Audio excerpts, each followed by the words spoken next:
하나님 감사합니다. 갈수록 무더워지는 날씨 속에서도 예배 자리 잊지 않고 우리 학생들 예배 자리로 인도해 주신 그 은혜 참 감사드립니다. 오늘도 어김없이 하나님의 그 존귀하신 말씀 앞에 우리가 앉아 있사오니 이 말씀을 성령님께서 친히 깨닫게 해주시고 잘 알아듣게 하시며 또 세상에 나가서 이 말씀이 생각나서 그 말씀 따라 순종함으로 하나님의 자녀다운 풍성한 열매가 우리 학생들의 삶 가운데 많이 맺힐 수 있도록 은혜를 허락하여 주옵소서. 매 순간마다 성령님께서 친히 함께해 주실 줄로 믿사옵고 예수님의 이름으로 간절히 기도드립니다. 아멘.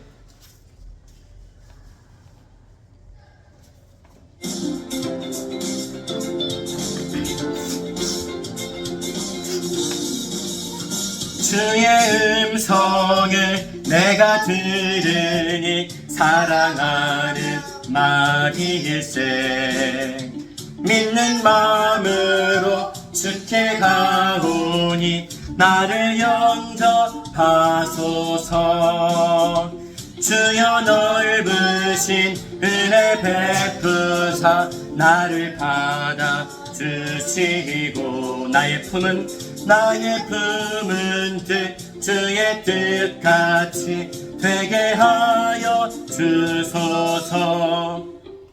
내가 매일 십자가 앞에 더 가까이 가오니 그새 주의 그린 보배 피로써 나를 정케 하소서.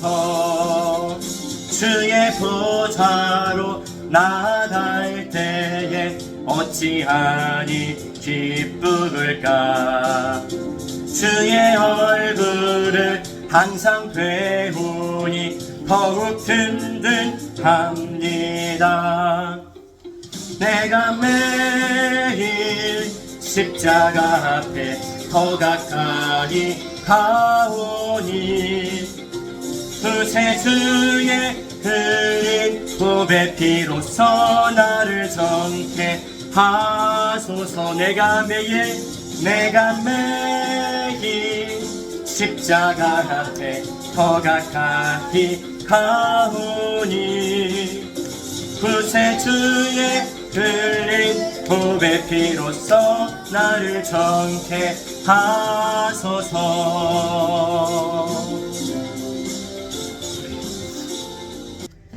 오늘은 구속에 참여하는 방법에 대해서 함께 살펴보려고 합니다.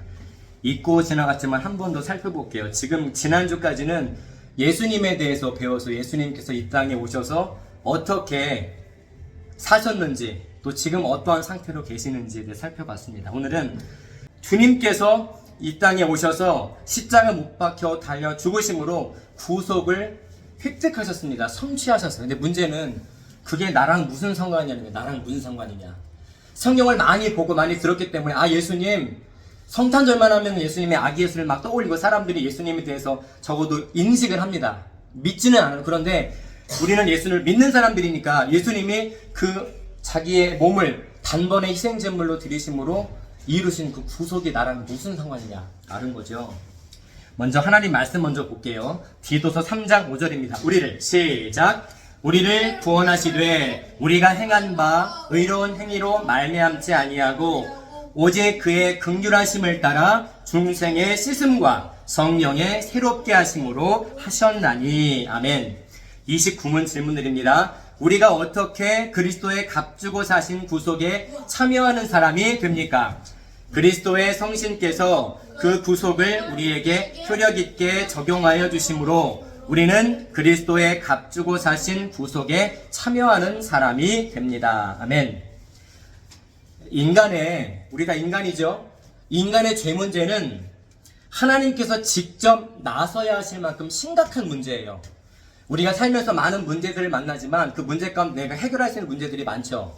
또 내가 해결 못하면 부모님께 혹은 친구한테 또 친척들한테 친한 사람들한테 우리 같이 좀 해결해보자 이렇게 부탁할 수가 있잖아요. 내가 혼자 못하는 것들. 그런데 인간의 죄 문제는 하나님께서 직접 나서야 하실 만큼 심각한 문제예요. 어떤 문제가요? 우리의 죄 문제가. 그리고 반드시 이 죄 문제는 생전에 우리가 이 세상에 살아있을 때 해결해야 됩니다. 죽으면 해결할 수가 없어요. 이 땅의 모든 인류가 아담의 원죄 가운데 다 멸망당해서 다 지옥 가도 하나님은 그 하나님의 영광에 손해도 없고 손상도 입지 않습니다. 조금 심한 말로 하나님은 모든 인류가 다 지옥 가도 아무 상관이 없어요. 그런데 아무 상관이 없으신 하나님이 하나님의 사랑 때문에, 그 긍휼하심 때문에 아들 예수 그리스도를 이 땅에 유일한 구속자로 보내셔서 십자가에 못 박아 인류의 죄를 대속해서 죽게 만드셨습니다. 그리고 부활하셨죠. 이를 달리 표현하면은 구속을 성취하신 거예요. 예수님께서 죽지 않았다면 아담의 원죄 가운데 태어나는 모든 사람들은 한 사람도 예외 없이 전부 다 영원한 멸망에 빠질 수밖에 없었는데, 하나님께서 그럴 이유도 필요도 없는 하나님이 자기 아들을 직접 이 땅에 인간으로 보내셔서 택하신 자들의 죄를 대신해서 아들을 십자가에 못 박아 죽게 하셨다는 거예요. 왜냐하면 성경은 피 흘림이 없이는 죄 사함도 없다고 말씀하니까. 성부 하나님께서 성자 예수님을 창세전에 택하신 자들의 유일한 구속자로 우리에게 보내셨고, 성자 예수님께서 자신의 몸을 단번에 희생 제물로 드리셔서 택하신 자들을 위한 구속을 성취하셨습니다. 여기까지가 앞에 말했던 내용이에요. 목사님이 서두에 그런 말 했죠. 그런데 주님이 그 구속을 자기의 죽으심으로, 단번에 죽으심으로 성취하셨는데, 구속이라는 말이 값을 지불해서 어떤 것을 되찾는다 그런 뜻이거든요. 근데 주님이 값을 자기 피값으로 지불하신 거예요. 목숨으로. 그래서 누군가를 죄에서 건지셨는데 그게 나랑 무슨 상관인가? 여기로는 알겠는데 그게 나랑 무슨 상관이지? 창세전에 아버지께서 누군가 구원하시기로 작정하셨고, 그 작정하신 그 누군가들을 우리는 모르지만 하나님이, 아버지가 아들에게 다 맡기셨어요. 그리고 너가 이들을 위해서 죽어라 라고 말씀하신 거예요. 실제로 이 땅에 약 2000년 전에 오셔서 실제로 죽으셨습니다. 죽으셨는데 그게 나랑 무슨 상관이냐? 자, 로마서 6장 18절 한번 볼게요. 6장 18절 시작. 죄로부터 해방되어 의에게 종이 되었느니라. 아멘. 아래 말씀도 볼게요. 로마서 8장 1절입니다. 이제 그리스도 예수 안에 있는 자에게는 결코 정죄함이 없나니. 아멘. 내가 죄 가운데 건진받은 하나님의 백성이라면 예수님께서 성취하신 그 구속에 나와 상관이 있어야 돼요. 쉽게 말하면 구속이 내 것이 돼야 돼요. 그래야 하나님의 영원한 진노와 죄와 형벌에서 건진받을 수 있고, 아담의 타락으로 잃어버린 태초의 선한 것들을 다시 회복할 수가 있습니다. 우리가 얼마 전에, 며칠 전에 주님께서 이 땅에서, 또 지금 저 천상에서 세 가지 직무를 감당하고 계신다고 배웠어요. 시험도 많이 치르고 여러분 대답도 다 했습니다. 왕의 직무, 제사장의 직무, 선지자의 직무. 근데 이게 원래 태초에 아담에게 준 직무예요. 동물원에 가면 뭐 사자, 맹수들이 있는데 다 사람이랑 접촉하지 못하게 뭘 쳐놨잖아요. 그쵸? 근데 태초에는 그런 게 있었어요? 없었어요? 같이 사자랑 아담이랑 걸어 다녔습니다. 왜냐면 아담이 어떤 형상, 하나님이 어떤 형상을 받았기 때문에, 왕의 직무, 왕의 형상을 아담이 받았기 때문에 모든 동물들이 그 어떤 맹수도 아담을 함부로 해할 수가 없었습니다. 근데 죄 때문에 타락하니까 이제 짐승이 사람을 해하는 존재로 바뀌어버린 거예요. 왕의 모습이 안 나타나니까 사람에게서, 죄 때문에. 근데 우리가 이 모습을 회복해야 되는데, 아래 말씀 보니까 이제 그리스도 예수 안에 있는 자에게는 결코 정죄함이 없다라고 말씀합니다. 이제라고 말해요. 이제가 언제를 말할까요? 그리스도 예수 안에 있는 자가 현재를 말합니다. 그리스도 예수 안에 있는 자가 어떤 자를 말하는가 한번 따라해볼까요? 구속이 적용된 자. 아까 구속이 어떤 뜻이라고 그랬죠? 값을 지불해서 어떤 것을 되찾는 것이라고 그랬죠. 주님의 피값으로 창세전에 아버지께서 자기에게 맡겨주신 택하신 자들을 주님께서 다 자기 목숨값으로 사셨습니다. 그래서 이제 그리스도 예수 안에 있는 자에게는 결코 뭐가 없다고요? 정죄가 뭘까요? 그리스도 예수 밖에 있을 때 사람들의 상태를 말합니다. 아담의 원죄를 끝까지 해결하지 못하고 죽으면 그 사람은 어떻게 될까요? 하나님의 영원한 심판과 진노와 영원한 지옥의 형벌 가운데 떨어지는 게 정죄예요. 그런데 이제 그리스도 예수 안에 있는 자에게는 뭐가 없다고요? 여러분 대답했다시피 결코 정죄함이 없대요. 그 머리 위에 하나님의 영원한 진노가 이제 사라진 거예요. 없어진 거예요. 영원한 지옥의 형벌이 제거된 거예요. 무엇 때문에요? 예수 그리스도의 구속이 나에게 적용되었기 때문에. 이제 그리스도 예수 안에 있는 자에게는 결코 정죄함이 없다라고 말씀하고 있어요. 기독교 역사 가운데 이 말씀, 그리스도께서 우리에게 구속을 적용하시는 이 말씀을 거부했던 사람들이 많이 있습니다. 여러분 뭐 어려운 단어니까 다 설명하지 않고 내용만 얘기해 줄게요. 자, 그리스도의 이 구속 우리에게 적용하시는 하나님의 일을 거부하는 자들은 이렇게 말합니다. 구원은 하나님 없이 인간의 노력으로도 얼마든지 이룰 수 있다라고 말하는 사람들이 기독교 역사 가운데 있었어요.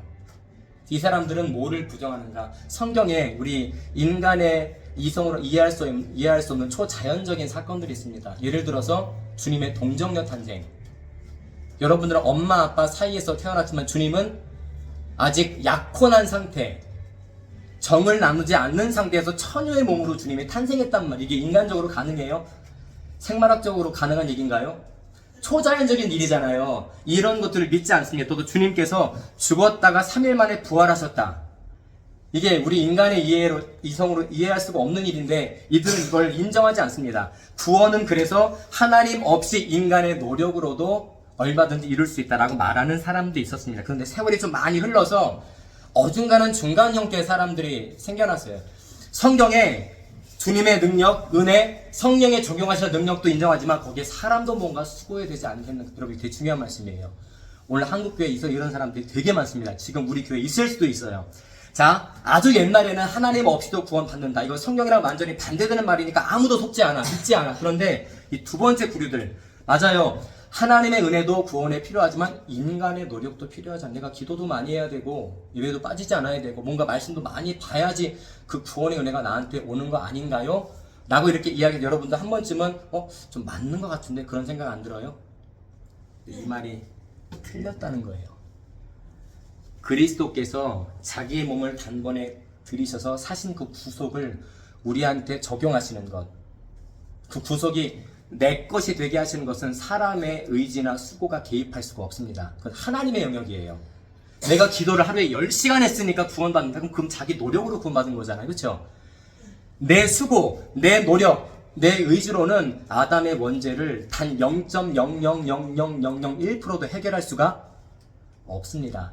그래서 우리 정통 기독교는 한번 따라해볼까요? 성령의 초자연적인 역사를 믿습니다. 네. 우리가 구원받는 것은 성령께서 성자 하나님 예수님께서 사신 구속을 우리에게 적용하셔야 구원받는 거예요. 내가 기도를 많이 하고 내가 한 50년 동안 예배를 한 번도 안 빠지면 구원받는 게 아니라 성령께서 역사하셔야 구원받는다는 거예요. 그런데 이 어중간한 중간 상태의 사람들이 그래 하나님의 은혜도 필요합니다. 그런데 인간의 노력도 필요하죠 라고 말하는 대표적인 종교가 로마 카톨릭입니다. 천주교, 성당. 어떻게 가르치느냐? 소위 이 종교를 덧붙이는 종교란 말이에요. 우리 정통 기독교는 하나님의 은혜를 말하잖아요. 구원은 하나님의 전적인 은혜입니다. 내 수고, 내 의지, 내 노력이 1%도 없어요. 거기에 하나님의 전적으로 나를 구원해 주셔야 구원받는 거예요. 나를 건져 주셔야 영원한 사망에서 건진받고 나에게 주님의 구속을 적용시켜 주셔야 지옥에서 건진받는 건데 로마 카톨릭은 이렇게 말합니다. 맞아요. 맞지만 우리의 믿음도 필요하지만 인간의 행위도 필요합니다 라고 말해요. 믿음도 필요하지만 내 행동도 필요하대. 또 예수님도 필요하지만 마리아도 필요하지 않을까요? 라고 말했어요. 그들은 마리아에게도 기도합니다. 그래서 성모 마리아라고 그러잖아요. 우리는 믿음이라고 말하는 거 그들은 신심이라 말합니다. 신심. 마음심, 믿으심자. 성당 항상 입구나 어딘가 거기에 큰 마리아상이 있어요. 항상 있어요. 성당은. 아기 예수님을 안고 있거나 혼자 이렇게 뭐 거룩한 척 서 있는 하나 그 앞에서 이렇게 하면 기도를 합니다. 마리아 앞에서. 우리는 누구에게 기도하죠? 예수님. 예, 예수님. 더 크게 말하면 하나님께. 우리 하나님 그러면 성삼위 삼위일체를 말하는 겁니다. 우리는 삼위일체 하나님께만 기도하지만 그들은 하나님께도 기도하고 마리아에게도 기도하고 사도들에게도 기도를 해요. 그래서 목걸이도 그렇게 만들어요. 막 요한 목걸이, 베드로 목걸이 갖고 다니면 뭔가 신성한 능력이 있다고 생각을 합니다. 성경에서 어디에서도 가르치지 않는 우상을 섬기고 있는 거예요. 또 그들은 말합니다. 성경도 믿지만 오래전부터 지켜온 전통도 믿어야 되지 않을까요? 라고 말을 해요. 우리는 성경만 믿죠. 성경에서 말씀하지 않는 건 믿지 않습니다. 아무리 1000년, 2000년 동안 교회에서 오래전부터 지켜온 전통이라고 해도 성경에서 가르치지 않으면 우리는 지켜야 돼요? 버려야 돼요? 그래서 우리는 성탄절을 지키지 않습니다. 그래서 성경에 주님께서 언제 태어나셨는지 말한 적이 없어요. 근데 전 세계 거의 100%의 교회가 매년 12월 25일은 달리게 써있죠. 성탄절이라고. 세상 사람들은 크리스마스라고 지키잖아요. 우리는 그날을 성탄절로 믿지 않습니다. 예수님의 탄생을 믿는 거지 날짜를 믿는 게 아니에요. 이해가 돼요? 많은 사람들이 그 날짜를 자꾸 우상시해서 그날에 뭔가 대단한 일이 일어날 것 같고 다른 날보다 오직 그날만 뭔가 하나님의 은혜를 많이 주실 거다 생각을 하는데 그날은 다른 날이랑 똑같아요. 더욱이 성경적 근거도 없는 날이 성탄절 12월 25일이라는 거죠. 성경에서 유일하게 근거가 있는 부활절입니다. 그 외에는 근거가 없어요. 그냥 우리가 예수님께서 탄생하신 날을 기억하려고 하는 게 아니라 왜 오셨는지를 기억하면 돼요. 그게 참된 신앙이라는 거죠. 자, 한번 따라해 볼게요. 인간의 구원은 전적인 하나님의 은혜입니다. 여러분 이거 죽을 때까지 기억해야 돼요. 이게 여러분들이 지금은 들으니까 맞죠? 구원은 하나님의 은혜죠. 여러분 나이가 점점 먹어서 어른이 되면 자꾸 다른 얘기들이 들려요. 구원은 하나님의 은혜이기도 하지만 로마 카톨릭적인 얘기들이 막 들려옵니다. 내가 수고도 해야 되죠. 저 사람은 기도 안 하는데 나는 기도 많이 하니까 내가 더 구원 빨리 받는 거 아니에요? 그럴 수가 없다는 거예요. 하나님의 은혜로만 구원을 받습니다. 하나님의 말씀이 차별 없이 모두에게 선포가 돼요. 여러분 지금 목사님이 특정한 누구에게만 말씀을 전하지 않죠. 여러분 3명에게 동시에 평등하게 말씀을 전하고 있습니다. 그런데 우리가 아까 얘기를 했어요. 우리 정통 기독교는 성령의 초자연적인 역사를 믿는다고 그랬죠. 그렇죠? 구원은 하나님의 은혜라고 그랬잖아요. 내 수고가 아니라. 그러면 똑같이 말씀이 오늘 개괄적인 말씀만 전하고 다음 주에 더 심화학습 들어갑니다. 똑같이 민희도 한결이도 민재도 말씀을 똑같이 듣고 있죠. 우리 한국 사람이니까 한국말을 알아는 듣는데 이상하게 하나님께서 우리 가운데 누군가에게 그 마음에 말씀하실 때가 있습니다. 그게 성령의 초자연적인 역사라는 거예요. 우리가 귀가 열려있고 언어를 다 알기 때문에 한국말은 다 알아듣습니다. 그런데 이거를 조금 어려운 말로 외적인 부르심이라 그래요. 외적인 부르심. 우리 귀로 들리는 말씀을 말해요. 외적인. 그런데 이 가운데 내적인 부르심을 받는 사람들이 있어요. 목사님은 모릅니다. 근데 하나님이 그렇게 역사하신다는 거예요. 어느샌가 저 말씀을 그동안 들어서 알긴 아는데 믿어지진 않았습니다. 그런데 어느 순간 성령 하나님께서 그 말씀 가운데 성자 예수 그리스도께서 자기 몸을 들이셔서 단번에 성취하신 구속을 적용하실 때가 있어요. 이를 성경에서는 뭐 거듭났다, 중생했다, 리본이라고 말해요. 리본. 우리는 언젠가 태어난 적이 있죠. 여러분 다 생년월일이 있잖아요. 근데 그거는 그냥 본이고 성경은 우리에게 리본이 필요하대요. 리본이. 여러분 최초의 본은 몸이 태어난 순간을 말하는 거고 리본은 하나님께 대해서 철저하게 지고 있는 아담의 원죄로 가득한 상태에서 성령께서 주님의 구속을 적용시킬 때 그 아담의 원죄가 씻김받는 상태를 리본이라 말합니다. 거기에 성경은 중생, 거듭남이라 말해요. 거듭남이 있을 때에 비로소 예수님께서 나를 위해서 십자가에 달려 죽으셨구나라는 사실이 믿어집니다.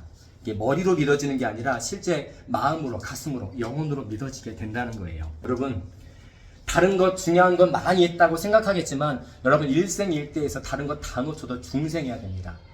거듭나야 돼요. 목사님 여러분 협박하는 게 아니라 중생하지 못하면 지옥 갑니다. 영원한 지옥에 가요. 근데 하나님의 택하신 자들은 반드시 중생을 한대요. 근데 그 중생 받게 하시는 수단이 설교라고 했어요. 설교. 말씀을 듣다가 성령께서 마음 가운데 역사하시고 적용하시면 그 말씀이 실제 내 말씀이 되는 거예요. 주님이 이야기 속에 옛날에 그 죽으셨던 주님 이야기 속에 그 사람이 아니라 실제 내가 믿고 있는 나를 위해 역사하시는 주님으로 믿어지게 되는 사건이 시작점이 바로 중생입니다. 리본이 돼야 됩니다. 여러분 중생하기 전까지는 중생의 열매가 나타나기 전까지는 여러분 절대 쉽게 살면 안 됩니다.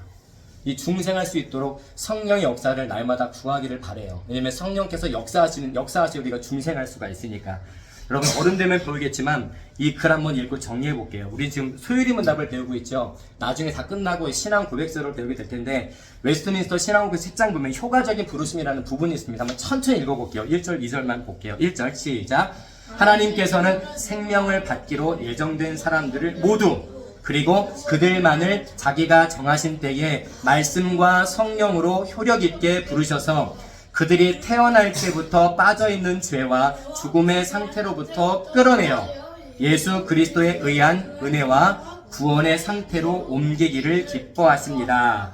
그들이 하나님께 속한 일들을 이해하고 구원받도록 영적으로 그들의 마음을 비춰주시며 그들의 돌같은 마음을 제거하고 부드러운 마음을 주시며 그들의 소원을 새롭게 하시며 하나님의 전능하신 권능으로 선을 향한 그들의 소원을 확고하게 만드시며 그들을 효과적으로 예수 그리스도께 이끄시며 그들이 그리스도의 은혜로 그 일을 원하게 되어 지극히 자유롭게 오도록 하십니다. 2절입니다.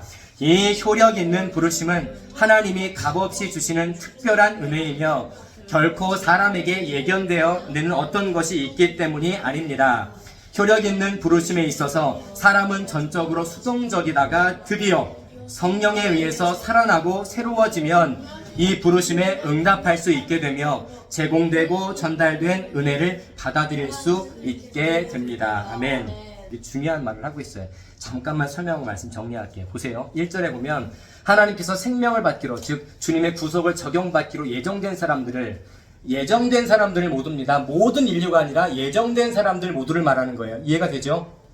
100명 중에 100명이 아니라 그 100명 가운데 한 10명을 선택하는 10명만 말하는 거예요. 예를 든다면 예정된 사람들을 모두, 그리고 그들만을 하나님이 정하신 때에 말씀과 성령으로 어떻게 부르신다고요?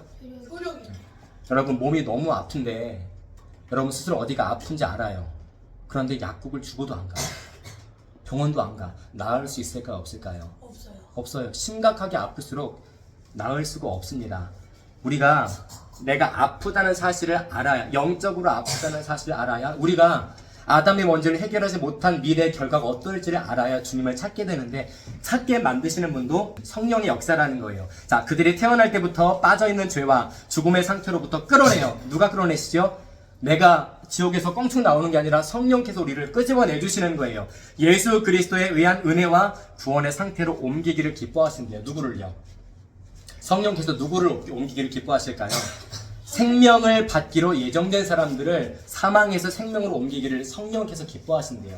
하나님의 주권적인 사역이죠. 구원은 우리의 의지나 노력, 수고가 아니라고 그랬죠. 성령의 초자연적인 역사로만 구원을 받습니다. 이어서 말합니다. 그들이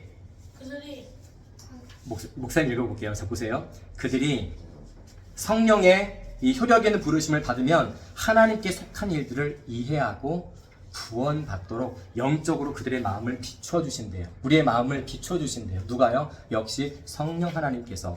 자, 지금 내 상태는 돌같은 마음일 수 있습니다. 말씀을 아무리 들어도 머리로 이해하지만 마음이 딱딱해, 강팍해. 성령께서 적용하시기 전의 상태가 그들의 돌같은 마음이라고 표현합니다. 그런데 성령께서 우리 가운데 빛을 비춰주고 역사하시면 돌같은 마음을 제거하시고 어떤 마음을 주신다고 말씀하죠? 부드러운 마음을 주신대요. 부드러운 마음. 그리고 그들의 소원을 새롭게 하신다고 말씀합니다. 이어서 말씀합니다. 하나님의 전능하신 권능으로 선을 향한 그들의 소원을 확고하게 하시면, 지금까지는 내가 하고 싶은 것들로 가득했다면 성령께서 역사하시는 사람은 이제 하나님의 소원으로 바뀐대요. 여러분 마음속 한번 잘 살펴보세요. 내가 어떤 소원이 가장 크게 자리 잡고 있나. 그 소원을 살펴보면 내가 성령의 그 구속의 적용을 받은 자인가 받지 못한 자인가가 드러납니다. 그들의 소원을 확고하게 만드시며 그들을 효과적으로 예수님께 이끄시며 그들이 그리스도의 은혜로 그 일을 원하게 되어 지극히 자유롭게 오도록 하십니다. 여러분, 중생하기 전까지는 예배 자리를 빠지지 않았으면 좋겠어요. 왜냐면 이 시간에 여러분이 어떤 말씀을 듣기 때문에 다른 사람 손가락질할 필요 없습니다. 여러분 각자가 중요한 거예요. 하나님이 언제 역사하실지 모르지만 여러분들이 예배 자리, 특히 말씀이 선포되는 자리를 빠진다는 거는 그냥 여러분 상식적으로는 개인적인 사정이나 개인적인 일 때문에 빠졌다고 생각하지만 하나님께서 성령을 통해 여러분들에게 구속을 적용할 수 있는 기회를 스스로 박탈해버리는 거예요. 스스로 박탈해버리는 거라고. 그래서 알아듣든 잘 알아듣지 못하든 이 자리를 빠지지 않았으면 좋겠어요. 그래서 목사님의 목적은 그겁니다. 성령께서 여러분 마음 가운데 정말 그 구속을 적용하시면 여러분 그동안 생각지도 못한 마음이 생깁니다. 그러면 그런 학생들은 어디야? 몇 시까지 나오니? 이런 말을 할 필요가 없습니다. 왜냐하면 주님께서 소원을 심어주신대요. 그 소원 가운데 하나가 10가지 계명을 기억하죠. 하나님의 말씀을 즐거이 기쁜 마음으로 자발적으로 지킬 수 있는 그런 믿음을 주시기 때문에 더 이상 그런 학생들은 제발 좀 나와줘, 늦지 마, 어디니, 이렇게 말할 필요가 없게 된다는 거예요. 2절입니다. 이 희력 있는 부르심은 하나님이 값없이 주시는 특별한 은혜이고 결코 우리가 나중에 잘 믿을 것을 하나님이 미리 보시고 주신 게 아니라는 거예요. 민희는 나중에 예수님을 잘 믿을 것 같으니까 창세전 너는 내가 구원하기 위해 선택할게가 아니라는 거예요. 하나님 우리에게 어떤 것을 보시고 선택하신 게 아니라 하나님의 기쁘신 뜻대로 그냥 선택하신 겁니다. 우리가 자격이 없다는 거예요. 그리고 효력 있는 부르심에 있어서 사람은 전적으로 수동적입니다. 우리 예배 사람을 잘 보면은 수동적일 때가 많잖아요. 말씀을 들으면 가끔 어려우니까 머리가 막 아파 지끈지끈 해올 때도 있고 또 주눅들 때도 있고 저게 무슨 말이야? 예배에 수동적으로 소극적으로 임할 때가 많습니다. 그런데 드디어 성령에 의해서 살아나고 새로워지면 이 부르심에 응답하는 거예요. 수동적인 사람이 적극적인 열정적인 사람이 된다는 거예요. 그리고 비로소 성경에 기록된 그 수많은 은혜들을 받아 누릴 수 있는 그런 상태가 된다는 거예요. 말씀 한 군데 보고 정리합니다. 에스겔 36장 27절입니다. 또 시작. 또 내 영을 너희 속에 두어 너희로 내 율례를 행하게 하리니 너희가 내 규례를 지켜 행할지라. 또 내 영을 너희 속에 두어 성령의 지배를 받는 너희로 내 율례를 즐겨 행하게 하리니 너희가 내 규례를 즐겨이 지켜 행하게 될 것이다. 이 말씀은 행하라 라는 말씀이 아니라 행하게 될 것이란 말이에요. 어떤 상태가 되면요, 내 영이라는 성령을 말하면 성령이 우리 속에 계시면 이 말씀을 억지로, 예배를 억지로, 기도를 억지로, 헌금을 하기 싫은데 억지로 그냥 꾸깃꾸깃 내서 하는 상태가 아니라 즐겨이 지켜 행하는 상태로 바뀌게 된다는 거예요. 성령의 지배를 받는 사람들, 이게 거듭난 자, 중생한 사람의 전형적인 특징이라는 거예요. 말씀 정리합니다. 우리를 중생케 하셔서 그리스도를 붙들게 하시는 성령님을 날마다 구하는 우리 커버넌트 학생부가 됐으면 좋겠습니다. 아멘.